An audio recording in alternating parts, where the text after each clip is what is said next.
Halo semuanya, kalau kamu tinggal di kota besar kayak Jakarta, Bandung, atau Surabaya, pasti sering banget ya ngerasain siklus yang sama setiap bulan. Gaji masuk, terus dipakai buat bayar ini itu, tiba-tiba udah habis lagi aja. Biaya hidup makin naik, FOMO juga ikut naik. Harga kopi susu di kafe langganan pun naik. Satu-satunya yang kayaknya stuck nggak naik-naik, tabungan kita. Nah, di video kali ini, kita bakal kupas tuntas cara menabung yang realistis. Khusus buat kita-kita, para Gen Z dan milenial yang berjuang di kota besar. Ini bukan teori keuangan yang jelimet dan susah dipraktekin, tapi tips-tips praktis yang benar-benar relevan sama kehidupan kita sehari-hari. Udah siap? Yuk, kita mulai. Pertama-tama, sebelum kita mulai berperang, kita harus kenalan dulu sama musuh utamanya.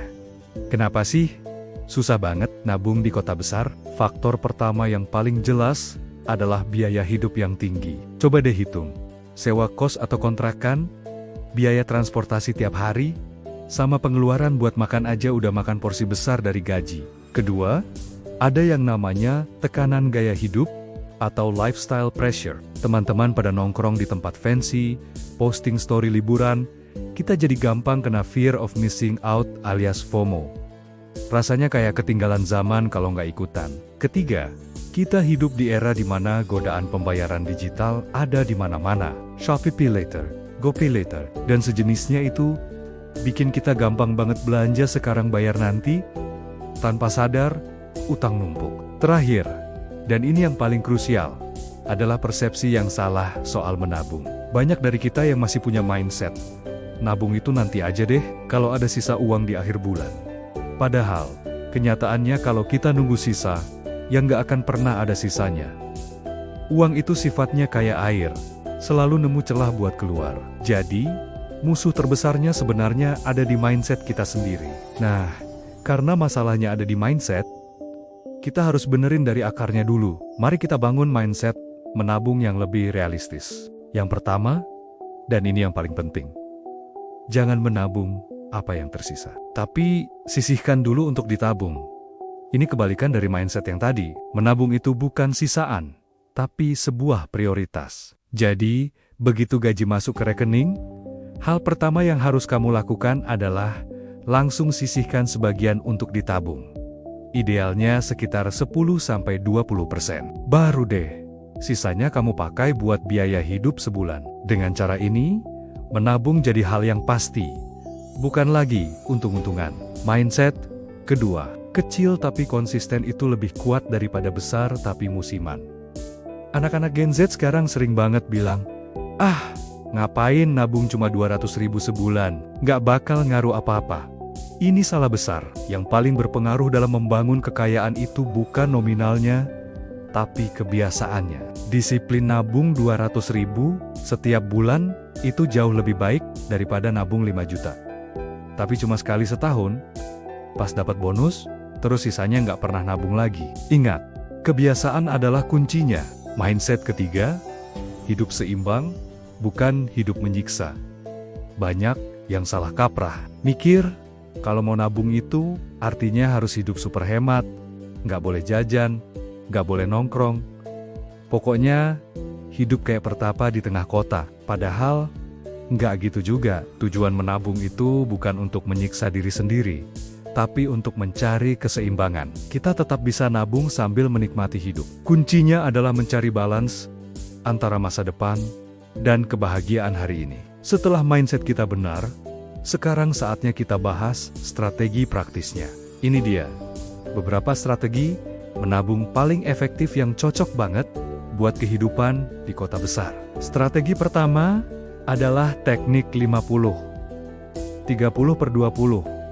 Tapi kita modifikasi sedikit. Versi klasiknya kan, 50% buat kebutuhan, 30% buat keinginan, dan 20% buat tabungan. Tapi kita tahu, di kota besar, biaya kebutuhan pokok itu bisa lebih dari 50%. Jadi, versi realistisnya bisa kita ubah jadi 60% untuk kebutuhan dasar seperti sewa, makan, dan transportasi. Lalu 25% untuk gaya hidup atau hiburan. Sisanya 15% untuk tabungan. Kalau kamu bisa menekan pengeluaran dan balik ke angka 20% untuk tabungan, itu bonus yang luar biasa. Strategi kedua, coba deh terapkan nomor spend day atau hari tanpa pengeluaran. Caranya gampang. Pilih 1 atau 2 hari dalam seminggu di mana kamu berkomitmen untuk nggak mengeluarkan uang sama sekali. Misalnya, setiap hari Selasa dan Kamis. Di hari itu, kamu bisa masak di rumah, bawa bekal dan air minum sendiri, dan tahan diri dari jajan atau belanja online. Mungkin kelihatannya sepele. Tapi kalau dikumpulin, dalam setahun kamu bisa hemat jutaan rupiah loh. Strategi ketiga adalah split account atau punya rekening terpisah. Ini cara ampuh buat ngakalin godaan. Jadi, kamu punya 2 rekening bank. Rekening A khusus untuk menerima gaji dan dipakai buat bayar semua kebutuhan bulanan. Rekening B khusus untuk tabungan. Dan jangan pernah diutak-atik. Begitu gajian, langsung atur transfer otomatis dari rekening A ke rekening B setelah diatur. Kamu bisa hidup lebih tenang karena uang tabunganmu aman dan gak kecampur sama uang jajan. Strategi keempat, lakukan budgeting yang anti ribet, nggak perlu pakai buku case yang rumit. Cukup manfaatkan aplikasi budgeting di smartphone kamu, misalnya ada Dompetku, Money Lover, atau fitur budgeting di beberapa mobile banking. Kamu nggak perlu catat setiap pengeluaran sampai detail banget. Cukup cek aja, di akhir bulan ini gue paling banyak boros di pos. Apa ya? Oh, ternyata kebanyakan buat pesan makanan online. Nah, bulan depan, kamu tinggal kurangi anggaran di pos tersebut. Simpel kan? Strategi kelima. Coba audit langganan digital kamu. Spotify, Netflix, YouTube Premium, langganan game, dan lain-lain. Kelihatannya kecil. Tapi kalau dijumlahin, ini bisa jadi pengeluaran yang dayam-dayam menggerogoti keuanganmu. Coba deh cek. Dari semua langganan itu, mana yang bener-bener kamu pakai secara rutin? Kalau ada yang jarang dipakai, langsung aja berhenti berlangganan. Uangnya lumayan banget buat nambahin ke pos tabungan. Strategi terakhir, dan ini wajib ada, yaitu fun money atau dana untuk bersenang-senang. Ini adalah kunci dari hidup seimbang tadi. Tetapkan budget khusus untuk hiburan setiap bulannya. Misalnya 400 atau 500 ribu rupiah.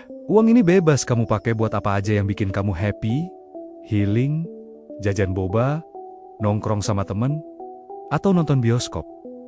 Kalau budgetnya habis, ya sudah, sabar tunggu bulan depan. Ini adalah cara buat menjaga kewarasan dan kebahagiaan kamu, tanpa harus merasa bersalah, atau jadi boros. Pada akhirnya, kita harus ingat, bahwa menabung itu bukanlah tujuan akhir, tapi sebuah jalan untuk menuju kebebasan hidup. Kita sering banget mikir, kalau menabung itu identik dengan menyiksa diri. Padahal, tujuan sebenarnya dari menabung adalah supaya hidup kita jadi lebih tenang dan punya banyak pilihan.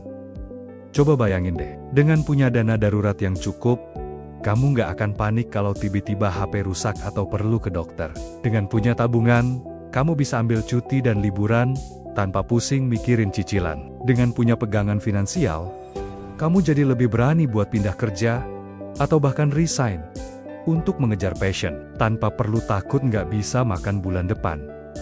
Jadi, tabungan itu sama dengan kebebasan. Kebebasan untuk memilih jalan hidup yang lebih baik, yang sesuai dengan keinginanmu, bukan yang terpaksa kamu jalani karena keadaan. Jadi gitu teman-teman, menabung di kota besar itu memang penuh tantangan. Tapi bukan berarti nggak mungkin. Dengan mindset yang benar, strategi yang tepat, dan yang terpenting, kebiasaan yang konsisten, kamu pasti bisa kok punya gaya hidup yang seimbang. Bisa menata masa depan, tanpa harus pelit sama kebahagiaan diri sendiri hari ini. Nah, sebagai kelanjutannya, kita bisa bahas topik lain yang gak kalah seru. Misalnya, cara memilih instrumen tabungan dan investasi yang cocok buat pemula, atau mungkin kita bisa bikin challenge, menabung 30 hari khusus buat Gen Z. Kira-kira, kalian lebih tertarik sama topik yang mana? Coba tulis di kolom komentar ya. Terima kasih sudah nonton sampai akhir. Sampai ketemu di video selanjutnya.